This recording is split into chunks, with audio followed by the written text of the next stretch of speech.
지장보살 본원경.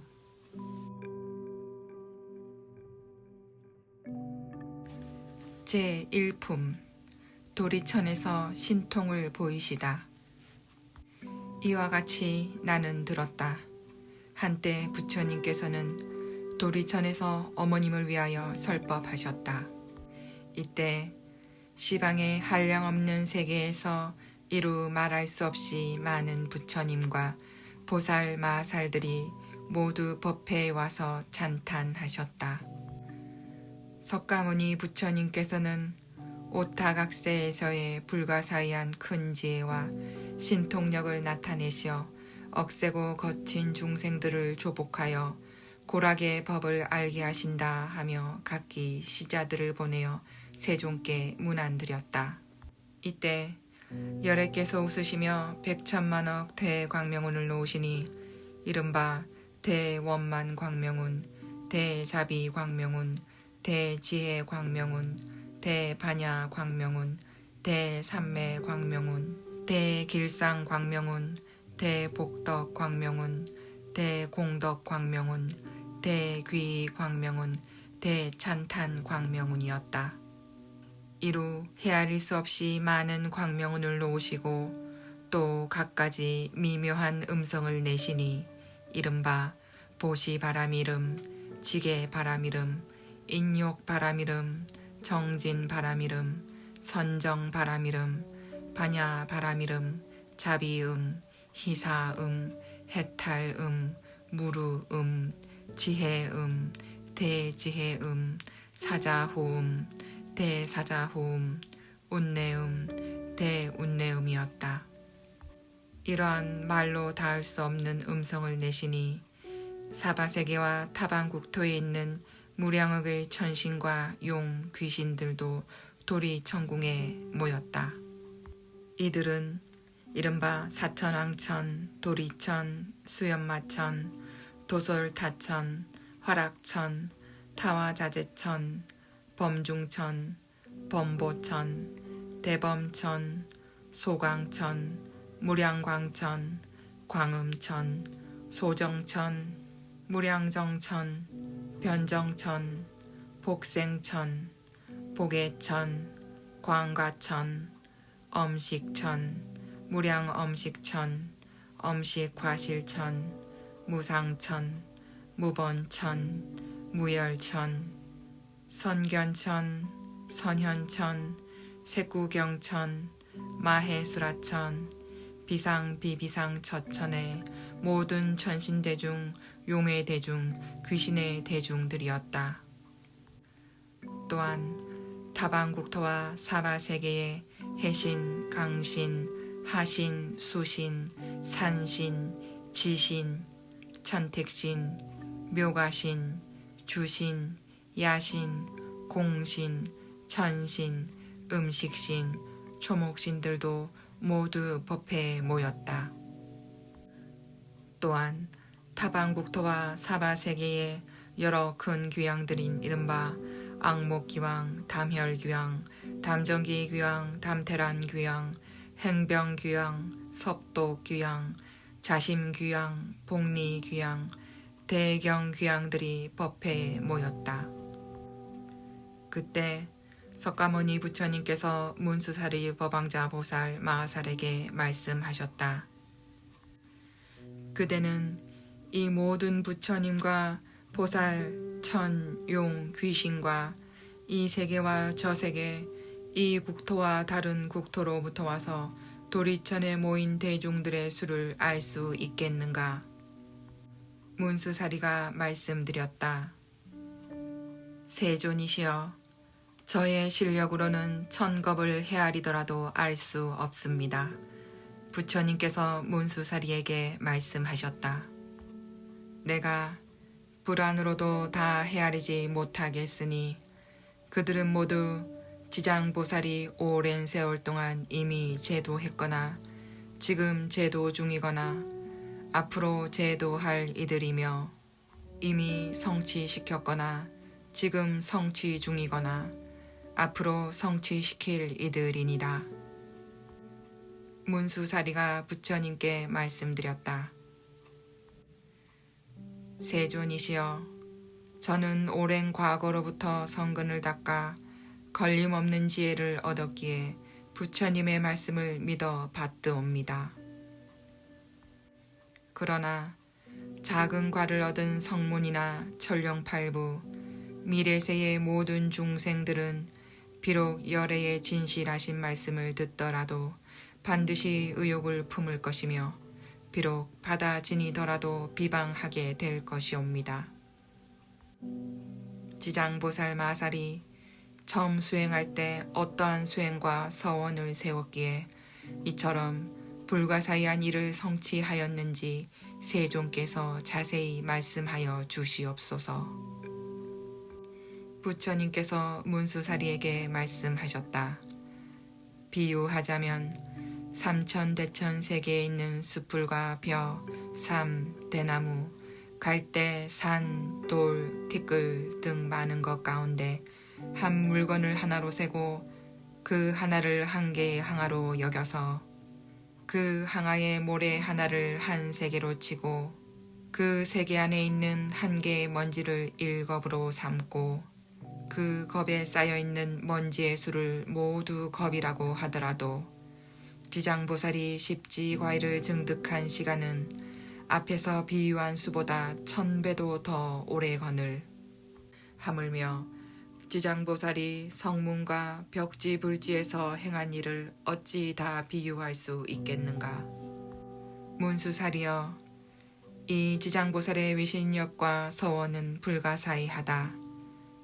만약 미래세의 선남자 선여인이 이 보살의 이름을 듣고 찬탄하거나 우러러 예배하거나 이름을 부르거나 공양을 올리거나 형상을 그리거나 조성하거나 오치를 올린다면 이 사람은 마땅히 33천에 100번이나 태어나고 영원히 악도에 떨어지지 않으리라. 문수사리여, 이 지장보살 마살은 아주 오랜 겁전에 어떤 장자의 아들이었다. 그때 부처님이 계셨으니 명호는 사자 분신구종 만행열애였다. 그때 장자의 아들이 부처님의 상호가 천복으로 장엄하심을 보고 그 부처님께 어떤 수행과 서원을 세워야 이런 상호를 얻나이까 하고 여쭈었더니 사자 분신구종 만행열애께서 장자의 아들에게 이런 몸을 얻고자 하면 마땅히 오랫동안 고통받는 중생들을 건져주어야 한다라고 말씀하셨다. 문수사리여, 그때 장자의 아들이 이 말씀을 듣고 나는 미래세에 헤아릴 수 없는 겁이 닿을 때까지 죄로 고통받는 중생들을 모두 해탈케 하고서야 내 자신이 불도를 이루리라고 맹세하였다. 그 부처님 앞에서 이 대서원을 세우고 말로 다할 수 없는 100천만억 나유타 겁이 지난 지금까지도 보살로 있느니라. 또 아주 오랜 아승기겁 전에 부처님이 계셨으니 명호는 각허정 자제왕 열애라 하셨고 수명은 400천만억의 아승기 겁이었다. 그 부처님의 상법 시대에 어떤 바라문의 딸이 있었는데 숙세의 복이 두터워 무사람들의 공경을 받았으며 다니고 머물고 앉고 누움의 천신들의 보호를 받았다. 그러나 그의 어머니는 사도를 믿어 항상 삼보를 업신 여기던 중 그 딸이 여러 가지 방편을 써서 어머니를 이끌어 바른 소견이 생기게 하였으나 그 어머니는 온전한 믿음을 내지 못한 채 죽어 혼신은 무간지옥에 떨어졌다. 그때 바라문의 딸은 어머니가 살았을 때 인과를 믿지 않아 업에 따라 틀림없이 악도에 갔을 것으로 짐작하여 집을 팔아 마련한 향과 꽃과 여러 가지 공양물로 부처님의 탑사에 큰 공양을 올리고 그 절에 모셔진 각하정 자제왕 열애의 상을 보니 불상과 탱화의 위용이 단정하고 엄숙하셨다. 바라문의 딸이 조난을 공경히 우러르며 부처님께서는 대각이시라 온갖 지혜를 갖추셨으니 세상에 계셨더라면 제 어머니가 돌아가신 뒤에 여쭈어 보았다면 반드시 가신 곳을 알았을 텐데 라고 생각하고는 오래도록 슬피 울며 열애를 우러러 바라보니 갑자기 공중에서 울고 있는 성녀여 너무 슬퍼하지 마라. 내가 지금 그대의 어머니가 간 곳을 보여주겠다라는 소리가 들려왔다.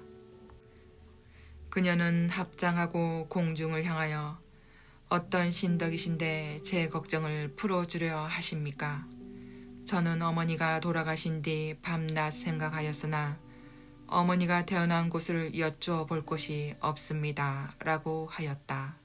그때 공중에서 또 나는 그대가 예배한 과거의 각하정 자제왕 열애이다.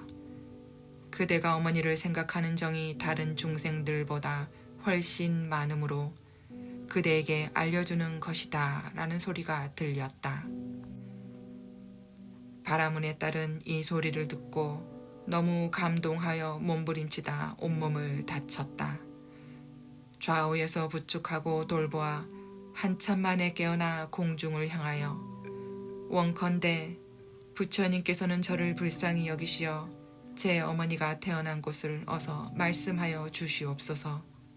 저는 머지않아 죽을 것만 같습니다. 라고 하였다. 그때 각하정 자제왕 열애께서는 바라문의 딸에게 그대는 공양을 마친 뒤 곧바로 집으로 돌아가 단정히 앉아 나의 명호를 생각하라. 그러면 곧 그대의 어머니가 태어난 곳을 알게 될 것이다. 라고 하셨다. 바라문의 딸은 예불을 마치고 부처님께 거듭 절하고는 곧 집으로 돌아와 단정히 앉아 어머니를 생각하니 하루 밤낮이 지나도록 각하정 자제왕 열애를 연불하다 문득 보니 자신이 어떤 바닷가에 와 있었다. 끓고 있는 바닷물 위로 몸이 쇠로 되어 있는 많은 험악한 짐승들이 동서로 날아다니고 있었고 바닷속에는 100,000만이나 되는 남녀들이 물에 빠져 허우적거리다 그 험악한 짐승들에게 잡아먹히는 것이 보였다. 또 손과 눈이 여럿이고 다리와 머리도 여럿이며 입에서는 갈고리와 같이 날카로운 이가 밖으로 튀어나온 다른 야차들이 험악한 짐승들에게 죄인을 몰아주기도 하고 거칠게 움켜잡아 발과 머리를 엮는 모양이 만가지나 되어 참아 볼 수 없었으나 바라문의 딸은 연불력으로 아무런 두려움이 없었다. 이곳에 있는 무독이라는 귀양이 다가와 머리 숙여 바라문의 딸을 맞으며 보살이시여 어떻게 이곳에 오셨습니까? 라고 하였다. 이곳은 어디입니까? 하고 바라문의 딸이 기양에게 물으니 이곳은 대처리산 서쪽 첫째 바다입니다. 라고 무독이 답했다. 철위산 안에 지옥이 있다는데 사실입니까? 하고 바라문의 딸이 물으니 그렇습니다. 라고 무독이 답했다.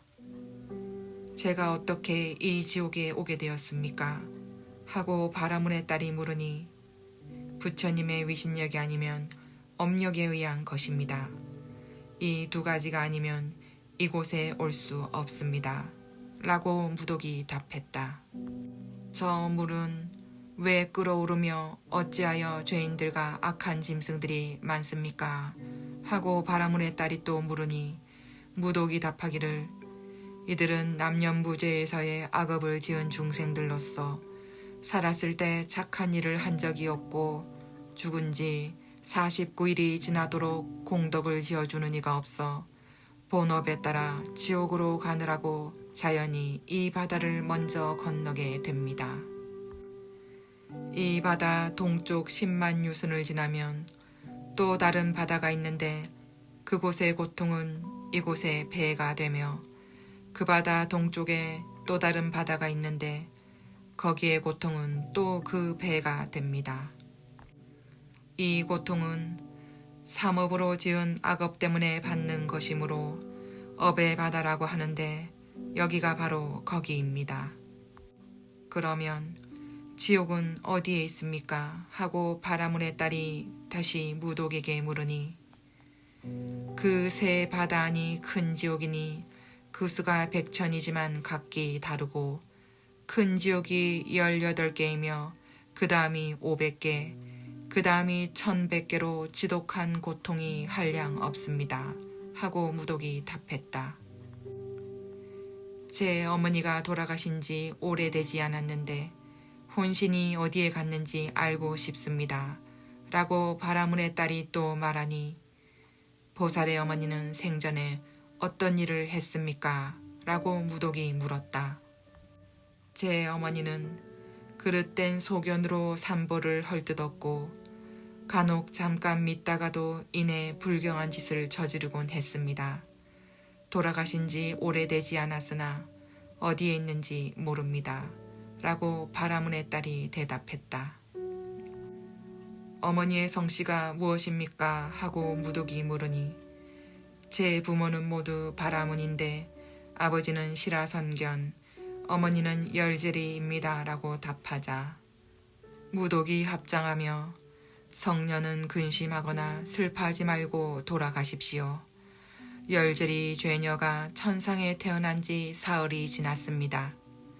효순한 자식이 어머니를 위해 공양을 올리고 복을 닦아 각하정 자정 열의 탑사에 보시한 공덕으로 성녀의 어머니뿐만 아니라 무간지옥의 죄인들이 함께 천상에 태어나는 즐거움을 얻게 되었습니다. 라고 답했다.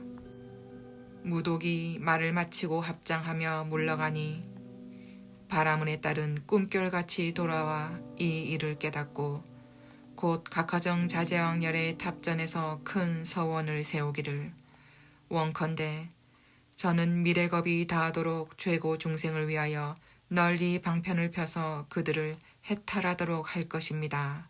라고 하였다. 부처님께서 문수사리에게 말씀하셨다. 그때 무독은 지금의 제수보살이고 바라문의 딸은 지금의 지장보살이니라.